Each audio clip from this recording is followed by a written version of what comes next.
Niggas ain't saying, man, that nigga there, woo, woo, woo. And his brother go shoot at us. That nigga brother pull a gun out on Big U, nigga. What if the most shocking piece of evidence in the story of Nipsey Hussle's death is finally in your hands? On March 31, 2019, the world watched a quiet Sunday afternoon in the Crenshaw district turn into a nightmare when the rapper was gunned down outside his Marathon store. For years, we were left with unanswered questions and whispered theories.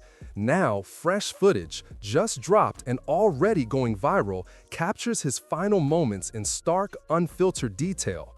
In this new clip, you can see Nipsey fighting, breathing, fighting, refusing to give up, right up until the ambulance pulled him away. The video doesn't just confirm his resilience, it opens a window to a darker side of the story, hinting at a possible orchestrator behind the hit. With every frame, we're presented with a new layer of evidence that could finally point to who ordered the attack. Join us as we dissect the footage, explore the shocking revelations, and uncover the truth that has everyone talking. This is V2 because the story isn't over yet and the last puzzle piece is finally here. Stay tuned. On the late Sunday afternoon of March 31, 2019, the sun beat down over the Crenshaw district, painting a warm glow on a street that should have been ordinary. Nipsey Hussle pulled into the parking lot of his Marathon clothing store around 3:07 p.m., a routine stop for a quick run-through of merchandise, a casual check of the latest designs, a brief moment of calm before the day's demands. The air was still, the only sounds the distant hum of traffic and the occasional shout of a neighbor. That calm, however, was about to be shattered by a chain of events that would ripple through the neighborhood for years. At the same strip mall, Eric Holder Jr. was waiting, not alone but accompanied by Brianita Nicholson, a woman who had known the two men from time to time and would later become a key witness in the trial that followed. They were at a nearby business, an unrelated storefront where the conversation began. Eric, later identified as the perpetrator, was a familiar face in the area, a kid who had grown up in the same streets, a product of the same hustle. Brianita was driving him, carrying him from one corner of the block to another, oblivious to the fact that the path ahead would become the scene of betrayal. The conversation that sparked the day's tragedy was short, almost casual, but loaded with the weight of street dynamics.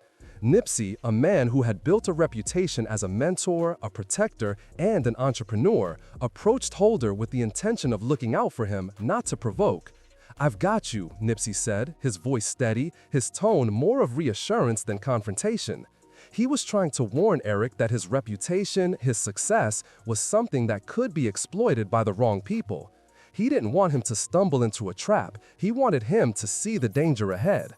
The words were meant to be a friendly check-in, a big homie gesture that came from a place of care. The words, however, were taken the wrong way. Eric had been listening to the conversation, perhaps thinking of a different agenda. He heard the phrase, "You're through," and without hesitation replied, "You got me." Those two short sentences, captured by witnesses, became the last words exchanged between a friend and a foe. The tension in the parking lot, though not explosive, was enough to spark a premeditated plan in Eric's mind. Within the next 9 minutes, Eric returned to the parking lot, his face set, his hand gripping a semi-automatic and a revolver that he had strapped to his belt.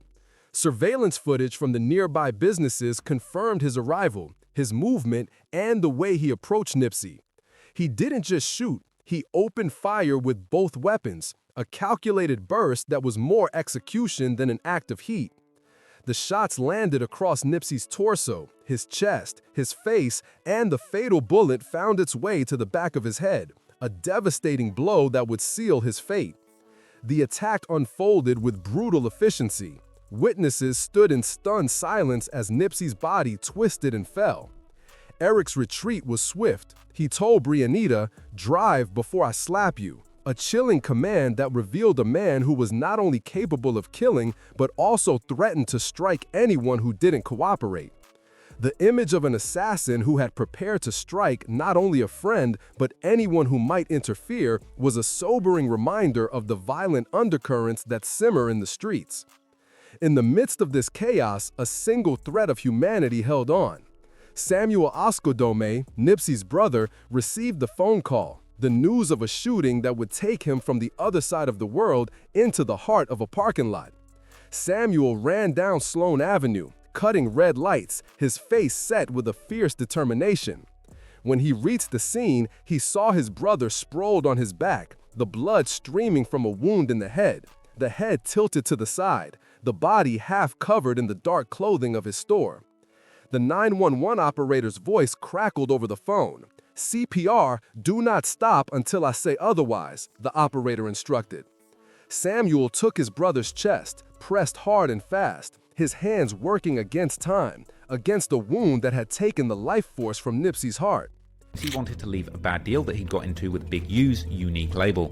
So I signed into it. It was signed to a 10-year production contract, which started in. The image that rippled through the neighborhood was that of a brother who had never imagined himself in the position of healer, and yet here he was, fingers and breath fighting to keep his sibling alive. He prayed, his voice a low, steady murmur in the stillness of the parking lot. "Wake up, bro, wake up." The scene that played out in front of a growing crowd of onlookers, the scent of fear and metal hanging thick in the air, was a painful reminder of the personal cost of the loss. Paramedics arrived with practiced calm, the rush of the city's emergency response pulling Nipsey from the ground onto a stretcher. A tube slid into his throat, an IV was pressed into his arm, but the damage was too severe. The medical examiner's report confirmed the gunshot wounds, the fatal hit to the back of the head, the bullet strikes to the torso and chest. Nipsey's heart beat once more, then finally stopped at 3:55 p.m., 35 minutes after the first shot. The official cause of death, gunshot wounds to the head and torso. The story of Nipsey's fight, that half-hour battle against death, became a symbol of his resilience and of a larger narrative that had become a cultural conversation. The trial that would bring Eric Holder Jr. to the courtroom did not begin until June 15, 2022, almost 3 years later. The delay in proceedings was caused by court shutdowns, the threat of death, and the fact that Holder's first attorney, Christopher Darden, had backed out because of threats to his safety. Those interruptions underscored the depth of emotion the case triggered in the streets. It was a legal battle that was also a social reckoning, exposing a twisted web of jealousy, premeditation, and the deadly consequences of disrespect.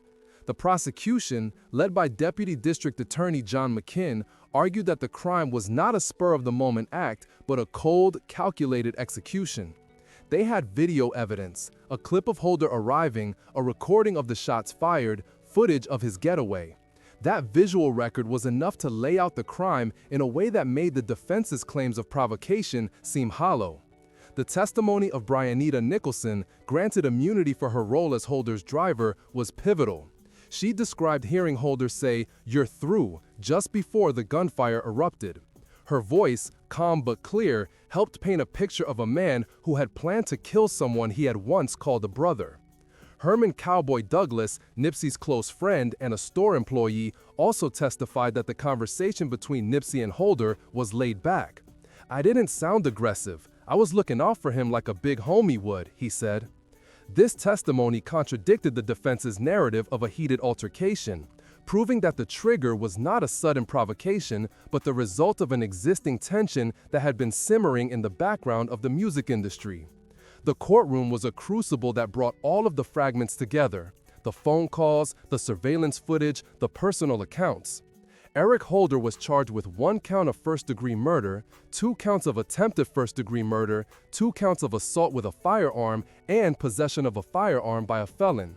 He faced a legal sentence that matched the severity of the crime, a premeditated murder that took a respected voice out of the music scene and a community that was left reeling.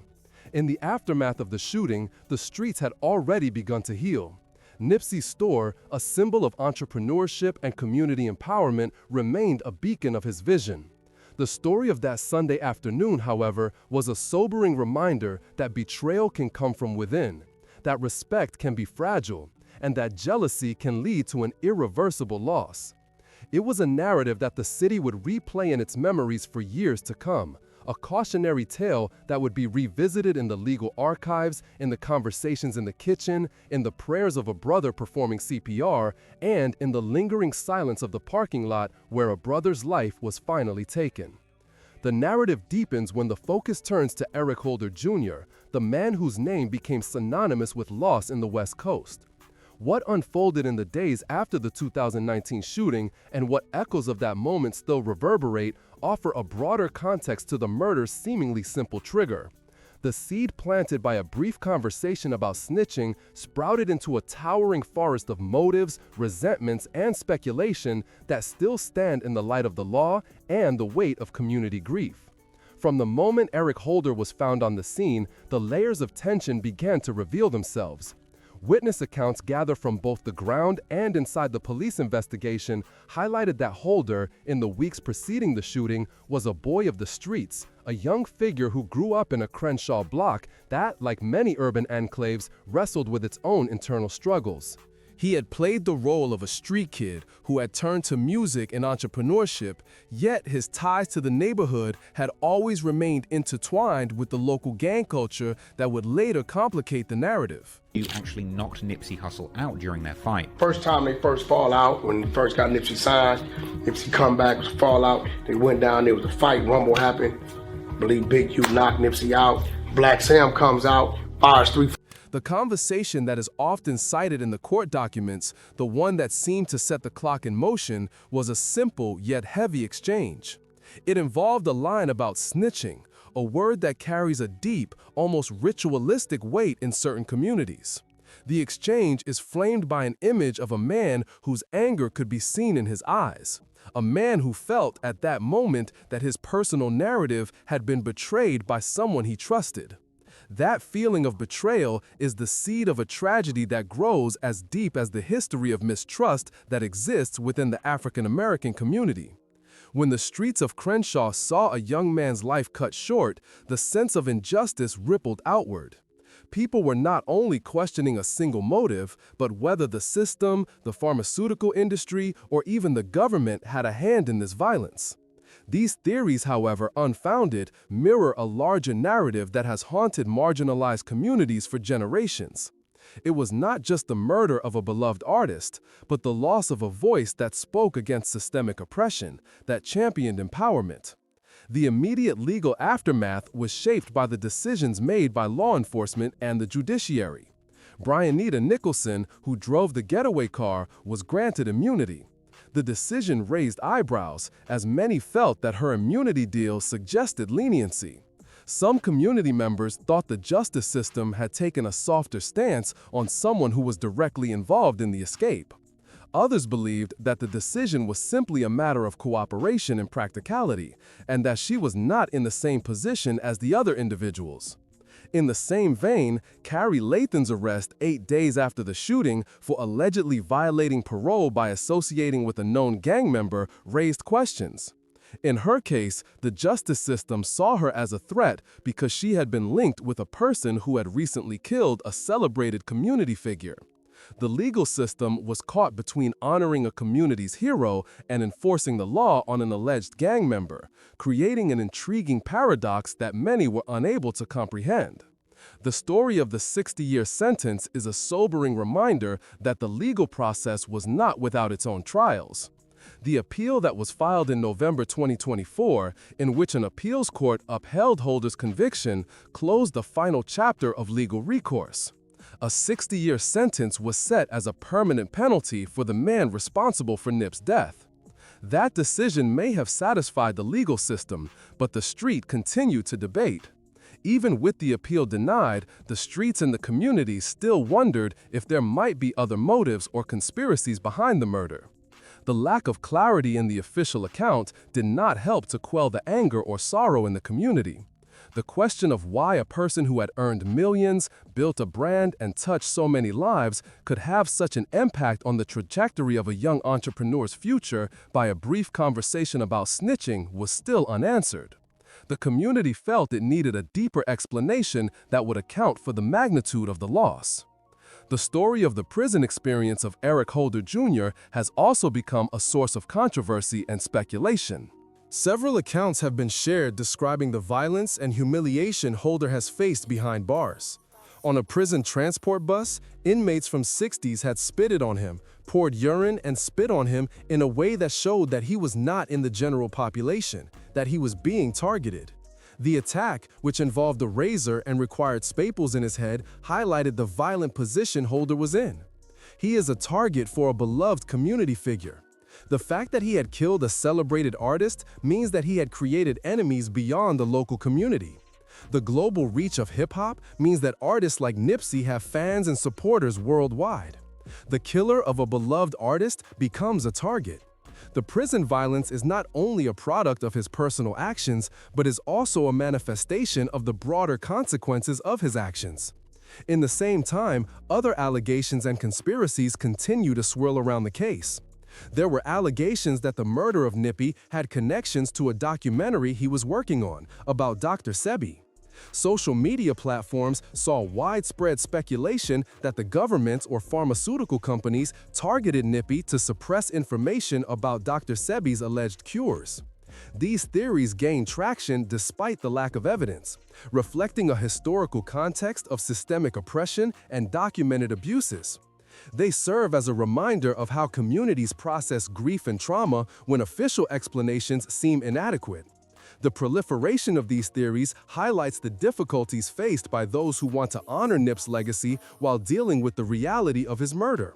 The legal system's handling of various aspects of the case also generated controversy. The decision to grant immunity to Breonnetta Nicholson, the getaway driver, sparked outrage. Many community members felt that she should have been held accountable as an accessory. The decision to grant her immunity was seen as leniency, possibly because she cooperated. However, others faced legal consequences for unrelated violations. Carrie Lethan's arrest for allegedly violating parole by associating with Nippy, for instance, added a layer of irony to the situation. Her arrest highlighted contradictions in how law enforcement viewed Nippy's community role versus his gang affiliation. But it's really over $20,000 nigga extortion fee to pay for protection. Yeah, Nip was being extorted too. He had to pay for protection. That's why they got that video of him. These events underscore the complexity of navigating justice within a system that often fails to distinguish between community impact and gang affiliation. Beyond the legal controversies, the physical location that once served as a store has undergone a transformation. The Marathon clothing store, a place that once became a symbol of empowerment, has reopened at a new location. It now serves as a memorial site, a space where people gather to remember the man who was once an entrepreneur. Yet the shadow of his murder still hangs over the community. The store's new location is a testament to resilience. It is an emblem of the community's ongoing efforts to continue his work. Yet the memory of the murder remains present. It has shaped the way that people remember Nip. The community continues to debate and discuss the controversy surrounding his death. While many people have come to terms with the final legal outcome, the question of why such a senseless act could happen remains unanswered. The narrative has always been about a moment that led to the final tragic outcome. That moment is the simple conversation about snitching, the phrase that seemed to set in motion a chain reaction that led to the loss of a beloved community figure. But the community feels that the tragedy's magnitude is not adequately explained by such a brief exchange. The streets continue to debate. The controversies remain. The legal process has closed the chapter, but the sense of loss remains. The story of Nipsey Hussle is now a story of what a beloved figure can inspire. He was a rapper, entrepreneur, and community leader. His legacy lives on, even as the questions around his murder continue to evolve in the digital age. The next chapter is a continuation that goes further into the controversy and continues to explain why the murder is still a subject of debate. The conversation about snitching is a thread that connects all the different themes. The new footage that has been shared and has become viral is a reminder of the many layers of the story and the ongoing quest to understand the tragedy that has left the community forever changed. The question remains, why did it happen? The answer lies in a mixture of personal motives, community anger, systemic mistrust, and the complexities of the legal system. The streets will continue to debate, to remember, to honor, and to question. But one thing remains clear. Nipsey Hussle's legacy as a rapper, entrepreneur, and community leader will endure, even as the mysteries and controversies of his death continue to multiply in the digital age. The buzz that erupted overnight was unmistakable. A video that many in the community insisted had never been seen before, showing Nipsey Hussle on the ground, hands up, face bruised, eyes wide with a silent plea. Within minutes, the clip had amassed millions of views, a storm of comments flooding across every platform. The first impression, the rawness of the footage, was what struck people most. It wasn't a stage scene from a music video or performance, no flashy lights, no choreographed choreography.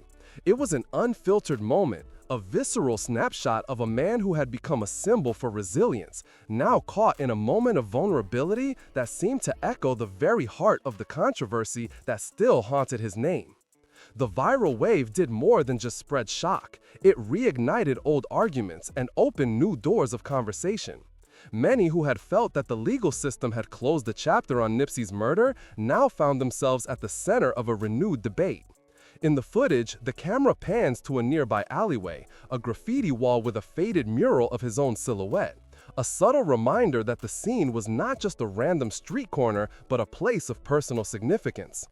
The silence that filled the frame, broken only by the distant hum of traffic and a faint echo of sirens, seemed to carry a weight that resonated with those who had watched the previous legal proceedings unfold. Community leaders, activists, and ordinary residents converged online to dissect every frame. Some argued that the video suggested a moment of confrontation that might have been misinterpreted, perhaps a misunderstanding or an accidental altercation. Others pointed to the pattern of the clip's timing, the day it surfaced, and the people who first shared it, noting the same individuals who had previously posted footage of other local incidents. The question rose anew. Was this a new piece of evidence that could change the narrative? Or was it another layer of a myth that had already been cemented in the public psyche? The police department, for its part, released a brief statement. They emphasized that the footage had not yet been examined by investigators and that they were cautious about drawing conclusions. "We appreciate the community's engagement," the statement read, "and we remain committed to a thorough, unbiased investigation." The statement echoed the sentiment that had echoed through the weeks following the murder, that justice was still an open question, a question that could be answered or left unanswered depending on what evidence could be substantiated.